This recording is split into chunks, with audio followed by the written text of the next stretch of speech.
Is the seventh schedule of the Constitution outdated? We need to list, we need to write with respect to seventh schedule.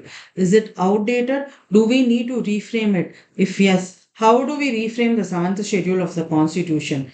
We need to include the constitutional provisions, again, Supreme Court judgments, amendments, and conclusion is mixed. Seventh schedule of the Indian Constitution. This is an analysis and a need for reframing it. Seventh schedule of the Indian Constitution delineates the division of the powers. There is a division of powers, right? This is legislative powers, the division of legislative powers between the union and the state governments. Through three lists, union list we have 100 subjects, state list we have 61 subjects, and concurrent list we have 52 subjects in this list. So when we speak about union list, it is having more subjects when compared to state list. And even the residuary power is with the parliament, right? The framework aims to ensure a clear demarcation of responsibilities and present overlap and conflict. However, given the dynamic nature of the governance, there is a growing debate on whether the seventh schedule has become outdated and requires reframing. What is the constitutional provision? We have only one article, Article 246. 246. This article establishes the distribution of legislative powers between the union and the state. Article 248 mentions that the residuary powers are with the parliament.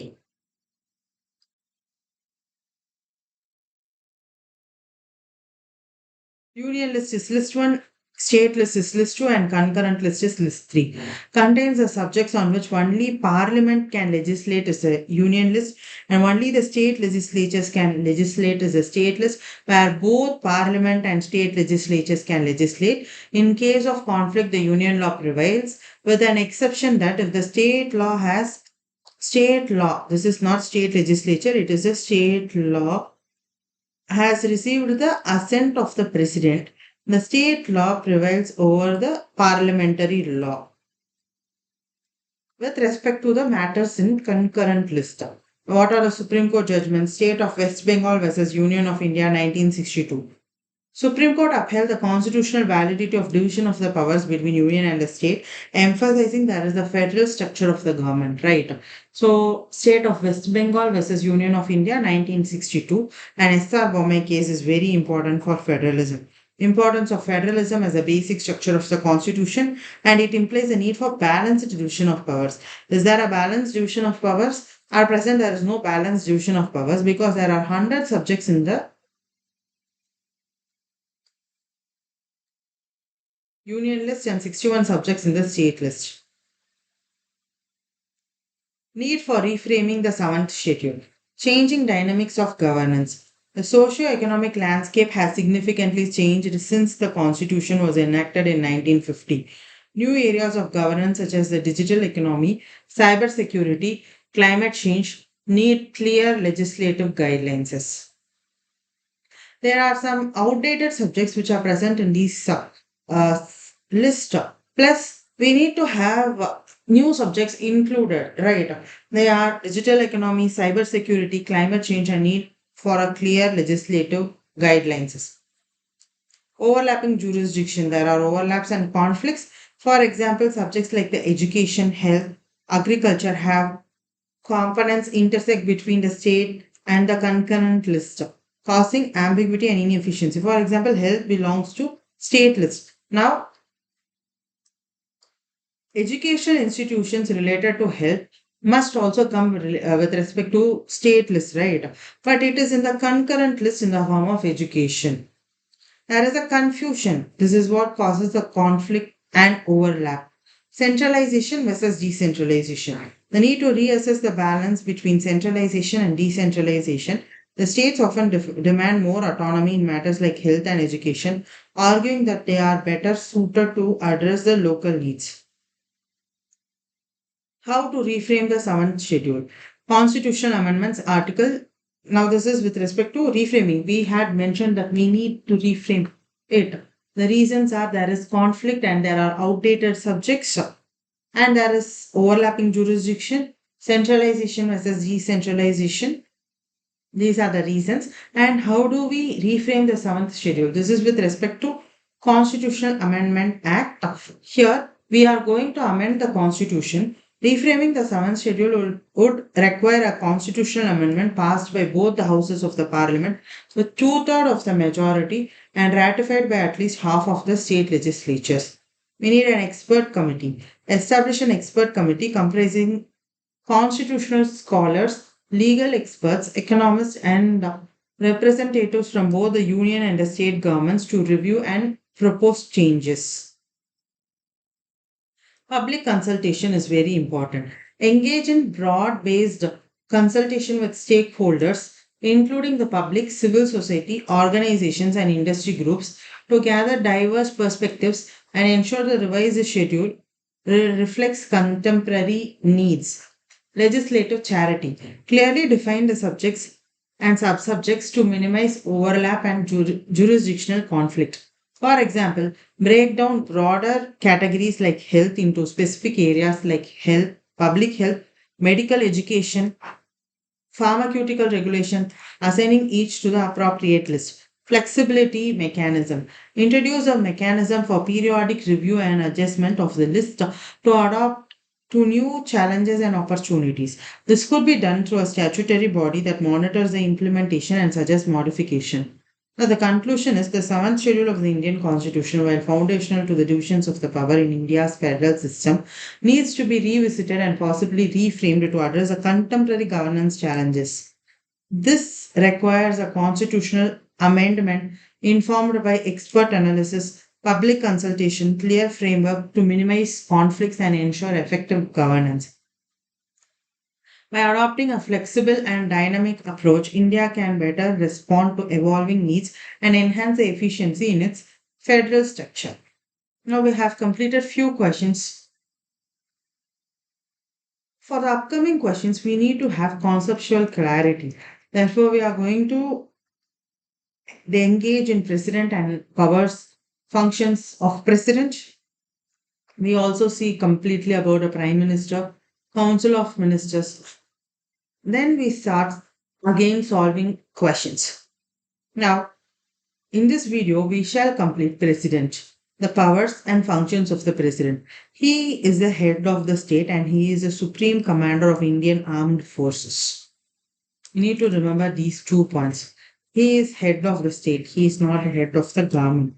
He is the head of the state and he is the supreme commander of the Indian armed forces. For the army, the role, powers, and functions of the president are defined in various articles of the Indian Constitution.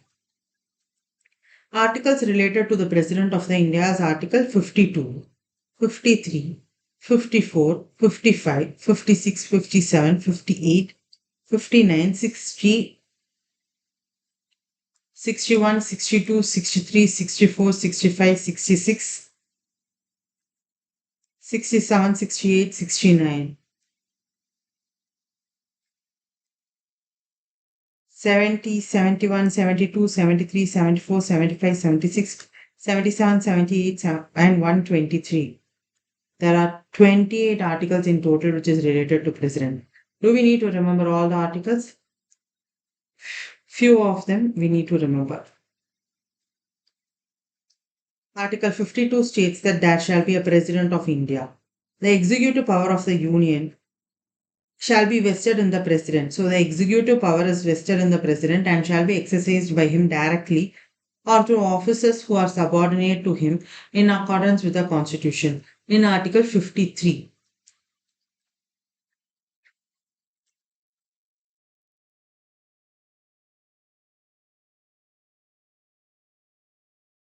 Now we need to remember these two, and even the president shall be elected by the members of the electoral college.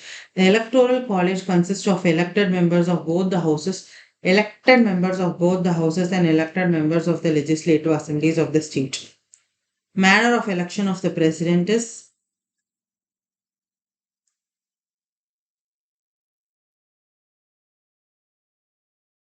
Article 56 is term of office of the president, which is 5 years.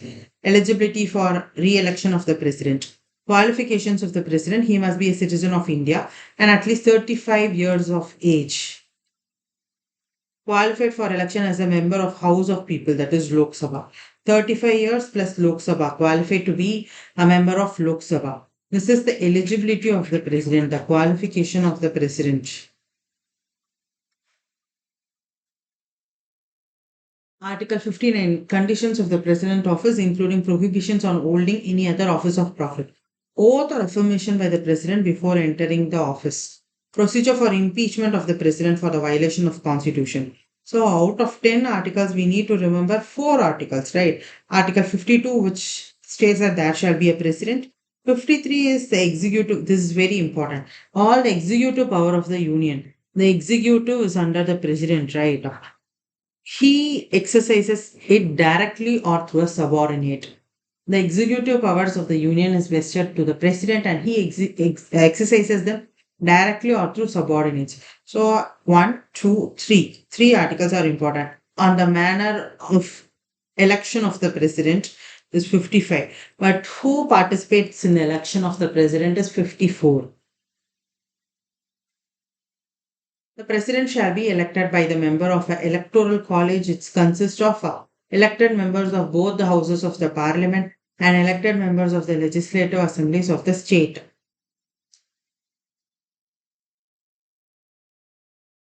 Article 61 is related to impeachment of the president for violation of constitution. This is very important.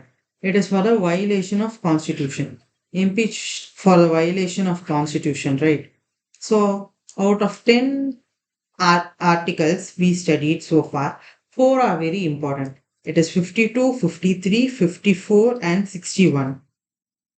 Article 62 is the time of holding election to fill a vacancy in the office of the president and the term of office of the president elected to fill a casual vacancy. Article 63 is related to vice president. There shall be a vice president of India. Why vice president is included here is because when there is a vacancy of president, vice president acts as a president. That is why articles related to vice president are included here. Article 63 is related to vice president. 64 is related to vice president acting as a ex officio chairman of council of states and shall not hold any other office of profit. 65 is related when vice president shall act as a president in the events of president's death, removal, resignation, or otherwise. Election of vice president, the term of office of vice president, time of holding election to fill a vacancy in the office of vice president. Oath and affirmation by vice president. Now, let us write what are the articles which we found very important so far. Only 4 articles out of 18 articles. Now, the 19th article is discharge of the president's functions in other contingencies.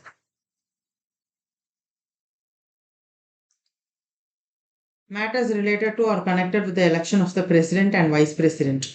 Who deals with the matters related to the related or in connection with the election or vice president. Power of the president to grant pardon, reprieves, respites, remissions of punishment, or to suspend, remit, commute the sentence of any person convicted of any offense. Article 73 is a extent of executive power of the Union. 74 is there shall be Council of Ministers aiding and advise the President. Article 74 is when Council of Ministers they aid and advise the President. Article 52 is there shall be a President and 53 is related to the executive power of the Union is vested to the President and he shall exercise it directly or indirectly. 54 is related to the election of the President. I mean, who participate in the election of the President? All the elected members from the Lok Sabha and so from the Parliament and the state legislative assemblies participate in the election of the President. Article 64 is related to impeachment of the president and 72 is pardoning powers of the president. 74 is the council of ministers they are present to aid and advise the president. So we have council of ministers to aid and advise the president. Article 75 is other provisions as the ministers including the prime minister and other ministers appointed by the president. So appointment of the prime minister, council of ministers is article 75. Article 76 is with respect to attorney general of India. He is appointed by the president. 77 is the conduct of the business of the government of India. 78 is the duties of the Prime Minister as respect for furnishing information to the President. 78 is important when the Prime Minister is responsible for furnishing information to the President. And Article 123 is important where the President promulgates ordinance during the recess of the Parliament. Article 143 is also important where the President asks for recommendations of the Supreme Court. Now we have few Supreme Court judgments. K. Singh versus Union of India, where the pardoning power is to be exercised on the advice of the government and it is not subject to judicial review except on certain limitations like malafide arbitrary exercise of the power. DC Vadva versus State of Bihar on promulgating ordinance. DC Vadva versus State of Bihar is with respect to promulgating ordinance. The Supreme Court held that the President's power to promulgate ordinances under Article 123 is subject to judicial review and if used repeatedly to bypass the legislative process, it is subject to judicial review, right? SR Bommai versus Union of India with respect to federalism. The Supreme Court ruled that the President's power to dismiss the state government under Article 356, President's rule, should be used sparingly and it is subject to judicial review. Here we say that ordinance is subject to judicial review in DC Vadva case and President's rule is subject to judicial review in SR Bommai case. What is the conclusion? The President of India holds